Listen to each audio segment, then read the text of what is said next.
Hey, what up, America? Happy Friday to you. Happy Friday. Happy Friday to you. Now, happy Friday. What up, America?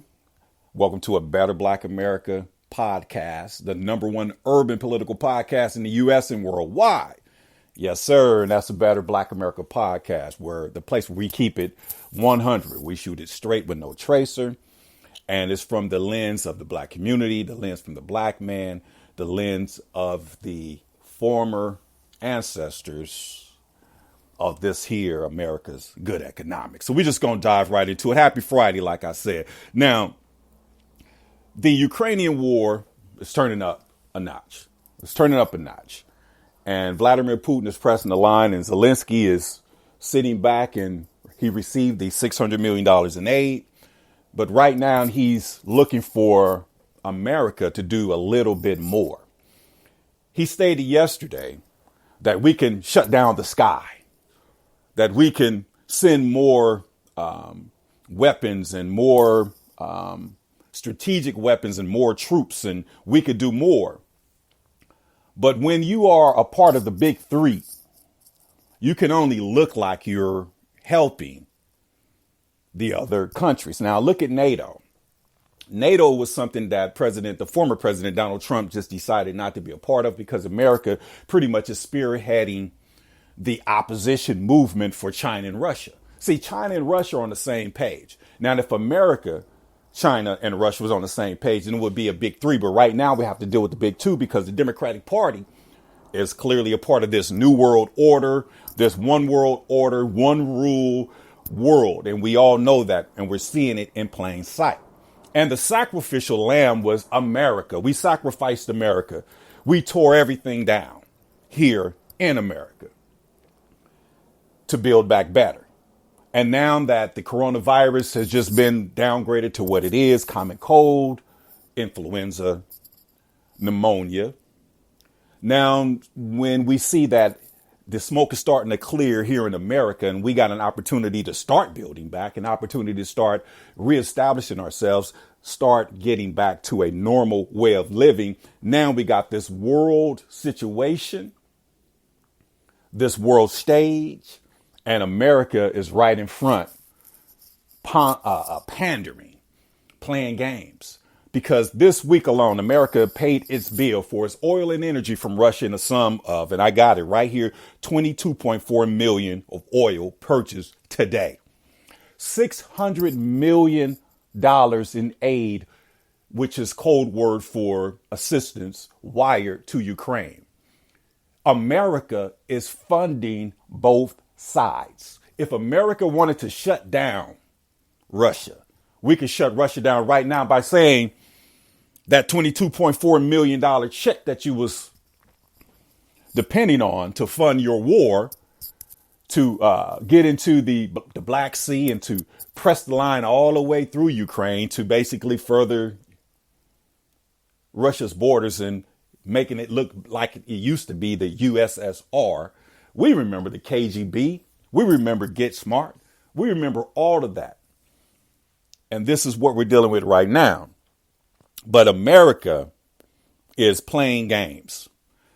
Now, looking at the Secretary of State, looking at all the cabinet members, looking at Biden, his speech today, they asked Pete Buttigieg, the Secretary of Transportation, about questions about the Keystone Pipeline and about being oil and gas independent, about pushing back the Green New Deal so we can actually continue on with our independency.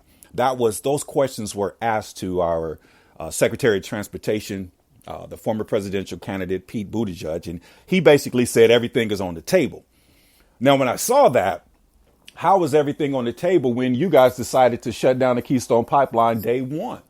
It seems like America, everything that we've accused any and everybody of, the current administration, more importantly, the Democratic Party, is compromised by global powers.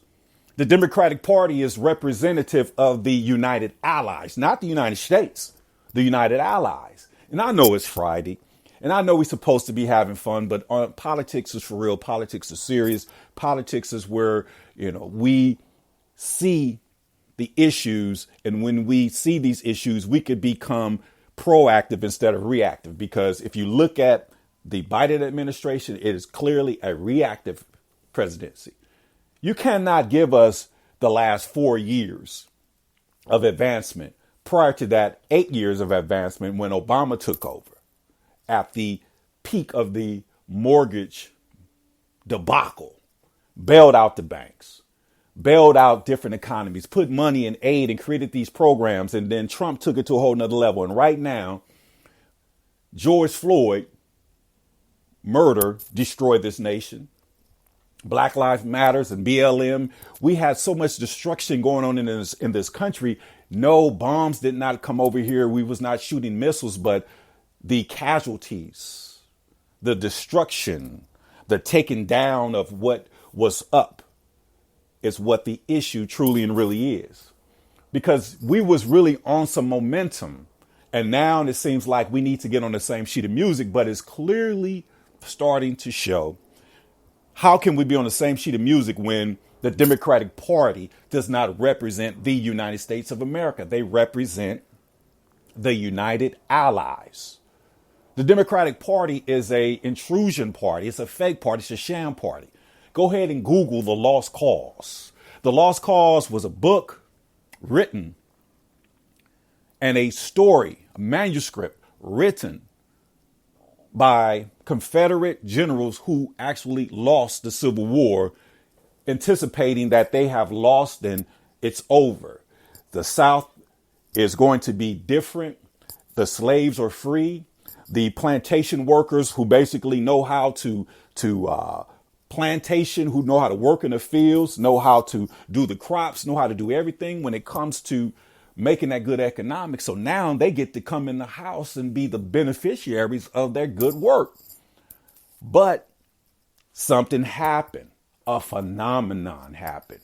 They blew the head off of the president who emancipated the former slaves, who put $8 million away for the newly freed Negro or the newly freed slave to actually, give us an opportunity to build, an opportunity to invest, an opportunity to purchase homes, an opportunity to purchase tools so we can continue on and make America great. Now, when I say make America great again, Donald Trump did not pen make America great again. Google Ronald Reagan. And I heard Ronald Reagan and I said it, and I will be doing this. I will show the videos on the BL Glover show coming up. But Ronald Reagan said, if we can do this, we can make America great again. Bill Clinton got him on record saying the same thing. Because America was great when she and we defeated the British in the Independence War. And apparently Crispus Attucks, a black man, was the first person shot in that Revolutionary War in which we won in 1776. America was great again in 1862 when they decided to have a civil war to defeat the Democrats, the Southern Dixiecrats, the Southern Confederates, or pretty much the liberals. Because when you talk about conservatives and liberals, it doesn't necessarily mean Republicans and Democrats. It doesn't. So Republicans and liberals, conservatives and liberals. Conservatives has nothing to do with the Democratic Party. It has a lot to do with values.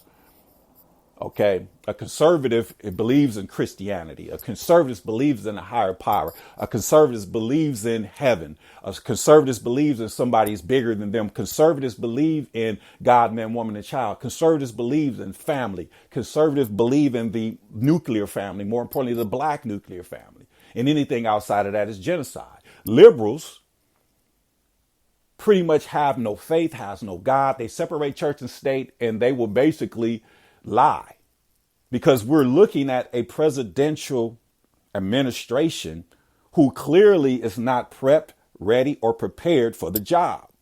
Now, if you look at President Biden, Kamala Harris, clearly they don't know what they're doing. They are not qualified for the position. Joe Biden does not have enough stamina to compete on the world stage. Joe Biden does not have enough love and his compassion in his heart for people. Usually when older people, older racist people, when they get older, they get more racist. If you was me When you get older, you get meaner.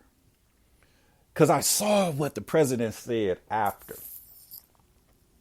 his address with his speech, when he did not say, God bless these United States of America. He said, God bless you all, and God bless our troops. Because he have signed his life away to the United Allies. Now, I'm telling you, these podcasts are setting us up for the bigger weekly show, the Bill Glover Show. And I'm going to show you these visuals because I got flags, I got information, things that we're going to show to let the world know that there's a big difference between these two political parties. And it's not that they're enemies, it's just one of them are enemies, not of the state, but enemies of this nation.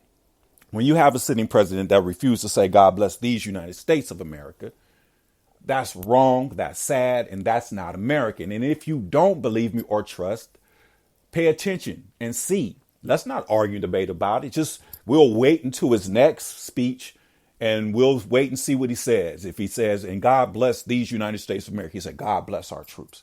Because like I said, America is back. The Democrats is pretty much spearheading this one world order. NATO has about 40 nations on with America because America is the big fish. Just imagine a whale swimming through the Pacific Ocean and you have 39 goldfish hiding, swimming with this big whale. You don't even see the goldfish. So if you shoot a missile, if you shoot a bomb, if you have an issue, you're going to have an issue with the whale. And this is why it is so dangerous for us to be living in these times and for us to have a political party that's pretty much an insider for the world. If you look at the Democratic Party, yes, there's a lot of diversity in the Democratic Party. Why? Because the world is diverse. The world is diverse. So, yes, you need Chinese ambassadors. You need Chinese congressmen. You need Japanese congressmen. You need ambassadors from all over the world.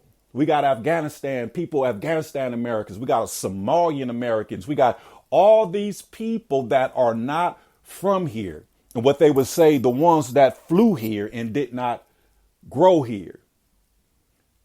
Or should we say flew here but didn't grew here? We grew here, they flew here. So why is it that these people that flew here could have more community organizations, better communities, more togetherness than the natives? When I say the natives, if we've been here documented for over 400 years, we are the Native Americans. We're not the Native Indians, but we are the Native Americans. We are the natives. We was here before 1776. We was here before she got her independence. We was here before she even established the 13 colonies. And if you didn't know, there's a whole lot of black natives or black indigenous Indian tribes getting money all up and down the Eastern Seaboard, all up and down North and South Dakota. But if you pay attention on that Eastern Seaboard, the Seminoles, the Cherokees, Choctaws, check them out.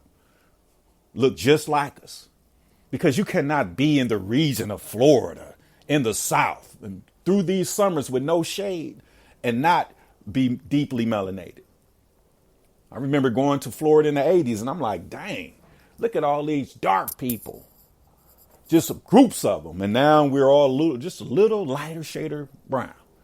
And if we don't pay attention, then there is a genocidal ending if we don't pay attention. So this is why we get an opportunity to do what we're doing right now, because we're not going to just sit back and fall for the okie doke. We're not going to just sit back and let our great grandparents make decisions for the future. We're not. So this is why we have to come together as a people, as a united force of liberators. And when I say liberators, I mean people that understand how the past was, and we're not going to sit back in the stands and watch these things unfold without our participation. Now, go talk to somebody 80 years old right now. Talk to them about the Democratic Party. Talk to them about the racist South and Joe Biden and the